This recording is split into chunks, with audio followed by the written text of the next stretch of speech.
What the fuck was that? Hey, yo. Hey, bro. No. What the fuck? I can't do this, bro. I can't fucking... This show has given me so many dark thoughts inside of my fucking noggin right now. You would think that I'm fucking Bray Wyatt right now. What in the hell was that main event? What is up, YouTube? It's your boy Lee Walk 71. Replace Day with a 4. And I'm here, unfortunately, with my WWE Super ShowDown Saudi Arabia edition review for you all. Now, I'm not even gonna lie, half of the show I didn't even watch because I was doing yard work with my granddad and my father, and somehow that was more entertaining than the fucking pay-per-view itself. So all I can say is I heard a lot of the show. When I finally got home, I caught up to Braun Strowman and Bobby Lashley, but pretty much from what I heard and what I saw, this was really just a phone-in show. So this is really going to be a phone-in review. Like, I'm not even going to put the fucking pictures up of each match card, like, because I really don't give a fuck. And WWE doesn't give a fuck. So there was a pre-show match between the Usos and the Revival. I didn't even watch the match. The Usos won. Next match, we open up the pay-per-view with the Universal title match, Baron Corbin versus Seth Rollins, because who is clamoring to watch Baron Corbin and Seth Rollins wrestle for the 60th time this year? I'm not. I don't know about you, but I'm not. So the match happens. And I don't even know. I didn't even watch the fucking match because who gives a fuck about Baron Corbin versus Seth Rollins? I don't care about Baron Corbin. And Seth Rollins right now sucks. People want to... I love Seth Rollins. I'm a Seth Rollins stan, but we got to be real for a second. Seth Rollins is a boring champion. He hasn't done anything on TV to make me say, wow, that's a real champion. At least with Bork, there was something about him where every time you saw a match, you want to see him get his ass kicked because you want him to not be champion. Seth is champion. He's just there. He's just a guy. He's just a guy. And he happens to be the world champion on Monday Night Raw. I'm sorry. What the fuck is a Beast Slayer? Anyways, I didn't even watch the match. Seth Rollins won. After the match, Bork tried to cash in. Seth Rollins beat him up with the chair and curb stomped him on the briefcase. Next match, we have the Intercontinental title match, Andrade versus the Demon King, Finn Bálor.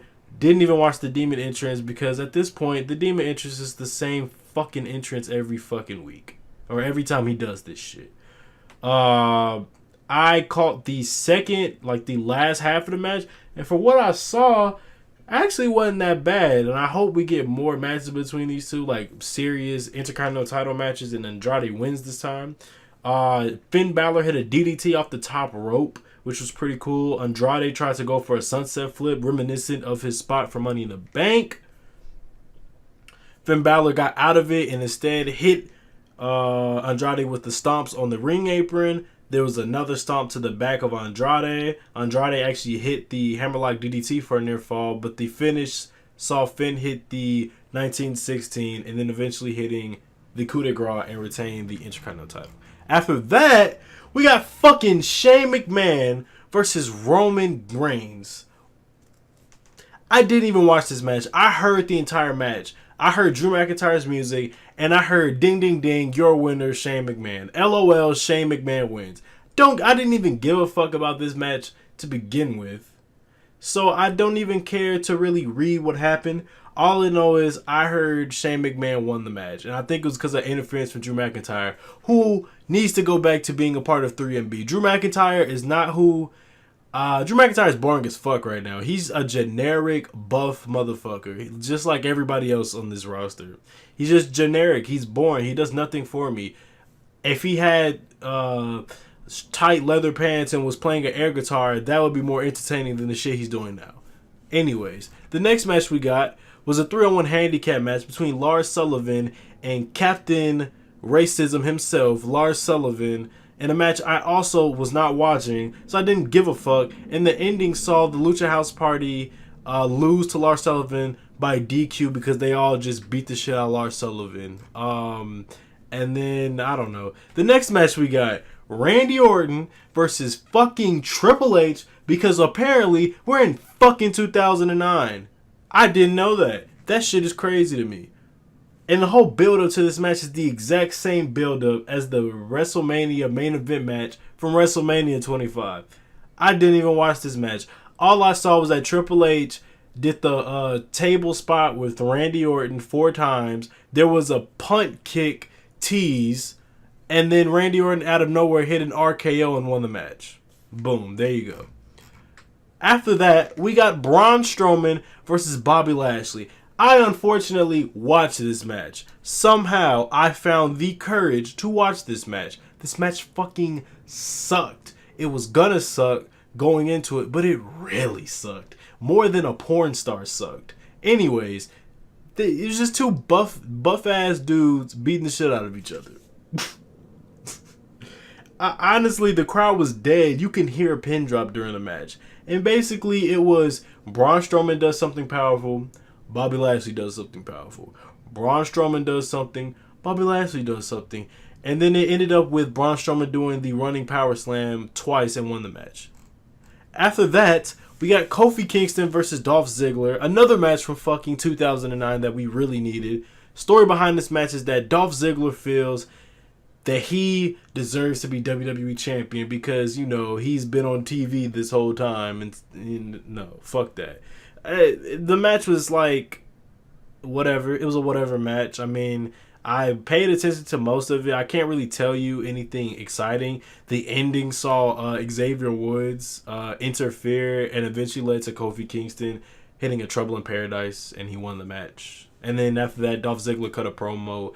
And eventually it's set up for them to have a fucking steel cage match at WWE Stomping Grounds, which sounds like an area in Saudi Arabia where the prince kills motherfuckers. But anyways, we get to the 50-man Battle Royal.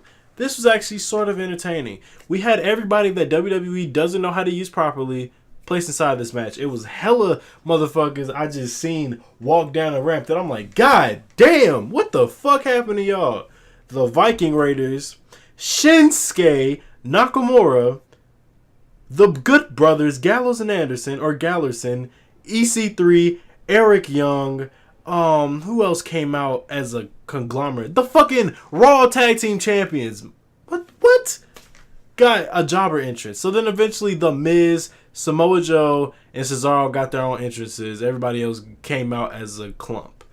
EC3 got eliminated first because WWE has officially buried his ass because of something that's not even his fault, which fucking sucks. So basically, a bunch of jabronis got eliminated until we got to the end of the match. And who was the final like 6? It was like a face standoff. It was Mustafa Ali, because I refuse to call his ass Ali. Mustafa Ali, Ricochet, Mansoor from NXT, aka Cole Quinn, from WWE 2K19. It was, who was it? Samoa Joe, Cesaro, and Elias. Came down to the final 6 because everything else was just people getting eliminated left and right.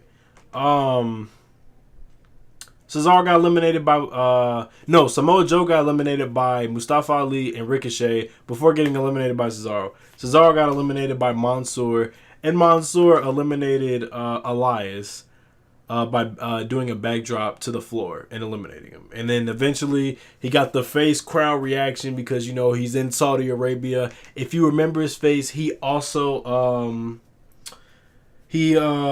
was one of those Saudi Arabia recruits from the what show was it? The Greatest Royal Rumble. He was one of the people that was one of the Saudi Arabia recruits. He's also had a lot of matches at NXT. It's pretty impressive, actually. I wouldn't say I'm a fan, but I like some of the stuff he does in the match. He had a match with Sam Maluda a couple weeks ago. It was like, you know, a forgettable match, but it was a good showcase for him to show off his finish and some other moves and stuff.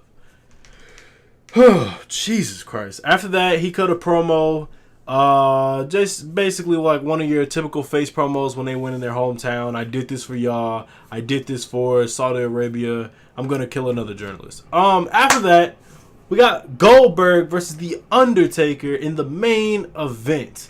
This is supposed to be billed as a first time ever match and hopefully a last time ever match because this match was very depressing to watch. It was so sad to watch. Very fucking sad. Goldberg came out first, botched pyro. Undertaker eventually came out. They had caskets along the entranceway, which I guess represents all the people Saudi Arabia has killed within the last year.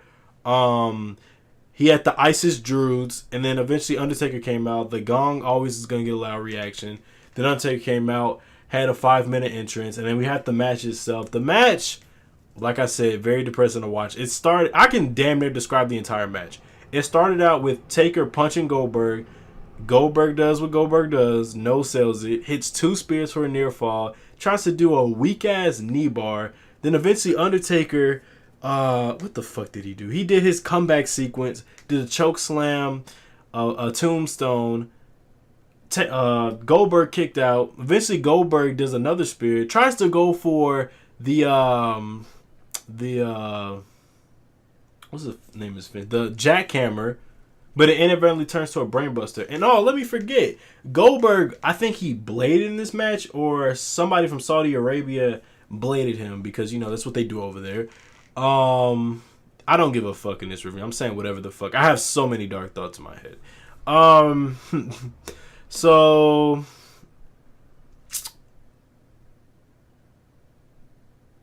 I'm silent. I don't know. I'm trying to read this. I'm still trying to process what the fuck I just saw. So Goldberg does the jackhammer, and it turned into a brainbuster for a near fall.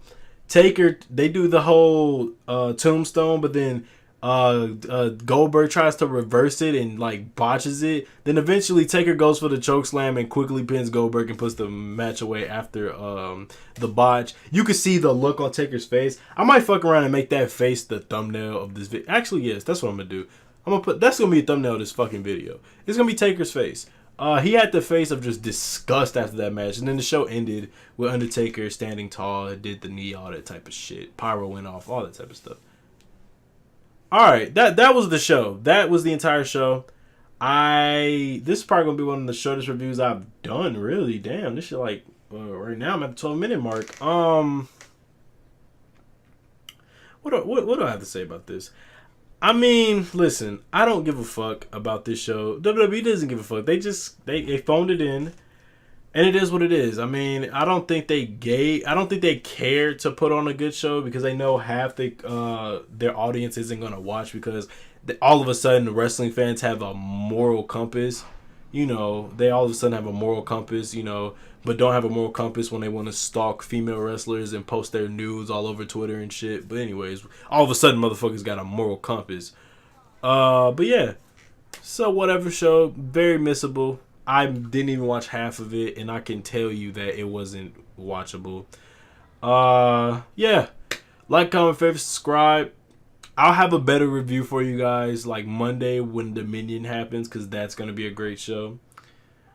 Anyway, guys, I'm out. Peace.